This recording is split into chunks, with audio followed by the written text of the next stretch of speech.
Baby আসতেছি। এই দাঁড়াও। হ্যাঁ, আপনি কে? আমি যমরাজ। গাড়ি চালানোর সময় তুই ফোন চালাচ্ছিস, তোর কি মৃত্যুর ভয় নেই? আর হেলমেট, তোর হেলমেট কোথায়? এই নে হেলমেট। আমি হেলমেট পরবো না, আমার চুল খারাপ হয়ে যাবে। আমার গার্লফ্রেন্ডের সাথে দেখা করতে যাব, সর দেরি হচ্ছে। আরে বেবি 2 মিনিট দাঁড়াও, আসতেছি। মরে গেছিস না? তোকে বলেছিলাম হেলমেট পরতে, কিন্তু তুই কথা শুনিসনি, এখন মরে গেছিস। ভালো হয়েছে।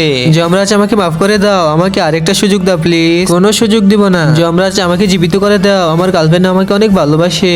ভালোবাসে? হা হা হা হা। আপনি হাসতেছেন কেন? চল দেখাচ্ছি। ওই দেখ তোর গার্লফ্রেন্ড। আপনি কান্না করতেছেন কেন? তারপরে কি হয়েছে সেটা দেখার আগে তোমরা যারা আল্লাহকে মন থেকে ভালোবাসো তারা ভিডিওতে একটা লাইক দিয়ে চ্যানেলটিকে সাবস্ক্রাইব করে দাও। আর যারা শয়তানকে ভালোবাসো তাদের কোনো কিছু করার দরকার নেই। আমার বয়ফ্রেন্ড মারা গেছে।